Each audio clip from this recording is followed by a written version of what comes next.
I have not watched in detail thus far the inquiry into the invocation of the Emergencies Act.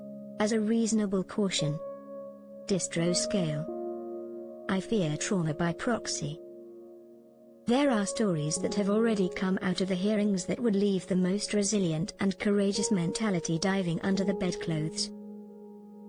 Months after the invaders left, there are some in Ottawa who still suffer from phantom honks.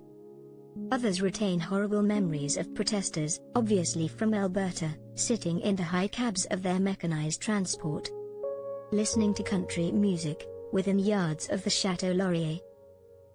As has been wisely said, you had to be there. It was a moment in Canadian history that belongs with the fabled Battle of Plains of Abraham, the War of 1812 and, the country still wears the scars, the election of Stephen Harper. Meantime, there are a few, purely incidental questions which, when enough time has passed, might be asked. If, of course, they do not re-stir the horrors of the night of the long honks. Question 1 is, can we regard the truckers' protest as an actual national emergency?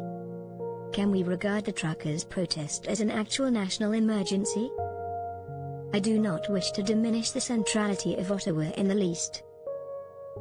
Nor would I even hint that the discomforts felt by some on the upper floors of Ottawa condominia, or flashbacks of 18-wheelers blaring country music, do not warrant some therapeutic response.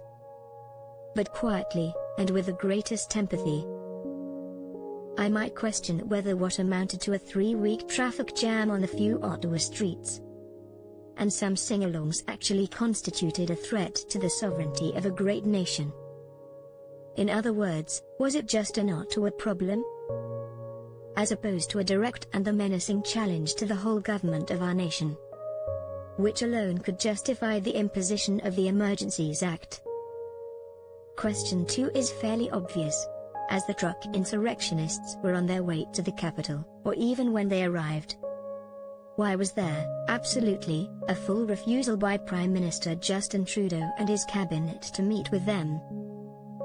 Is it even possible to think that if the government had met with some of the protesters, on agreed terms, that this whole business could have been settled? I am not saying that it would have been. But they were Canadian citizens after all, just wanting a hearing. Could we agree that it is inexplicable that no representative of the Canadian government offered to sit down and listen to why so many had travelled so far to make, what they thought, a reasonable objection to some aspects of government policy? Please keep this in context. The Emergencies Act is summoned only when the destiny of the nation is at stake. That being the case, and it being the mentality of the government that the truckers' protest amounted to a possible insurrection, why were there no attempts, at all, to defuse it? To ask 4 or 5 protesters to sit down and talk? To see if dialogue and calm exchange might put this whole matter away? It is a strange thing that a government so attuned to minority sentiment, so awake to the idea of responsive and empathetic understanding, so alert to voices normally not heard, gave not a minute to the notion of actually talking with a set of Canadian citizens who felt their government had, perhaps, gone too far in some of its COVID policies. To put it plainly, could a simple chat have averted the whole business? What was the supreme burden that prevented the Prime Minister, staring at a mortal blow to Confederation, which his imposition of the Emergencies Act tells us is how he saw it, from granting a talk to the protesters? What was the supreme burden that prevented the Prime Minister from granting a talk? He has met with protesters before. He put his knee to the ground for a Black Lives Matter protest, a most genuflectory tribute. Back in 2012, he even went and sat with Attawapiskat Chief Teresa Spence during her hunger strike. So here is the quantum gap requiring some explanation. From refusal even to meet, talk or listen, no knee bending here. Trudeau leapt to the imposition of the most drastic legislation in the Canadian arsenal, the son of the War Measures Act. No preliminaries, no meetings, no mediation, nothing. It was his call. No one else's. No premier asked for it. No police force did I there. So why was this act, with all its radical powers, called upon? Why was this act, with all its radical powers, called upon?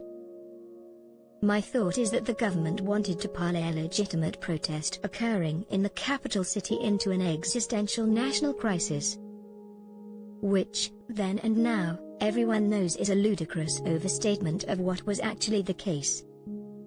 There are genuine crises in this world. There are countries that are threatened by havoc and overthrow. There is violence and civic disorder. There is real mayhem. The Ottawa protest bears no relation whatsoever to these circumstances.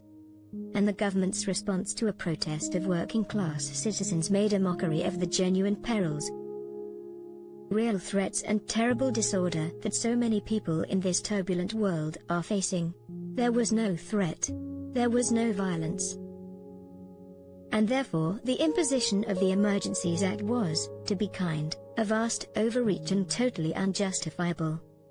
The present inquiry should pursue both the motivation behind the calling for the Emergencies Act, and why were there no efforts, none at all, to render its calling absolutely unnecessary. Even if it means that asking such questions might summon, alas for a delicate few, some post-trauma honk shivers.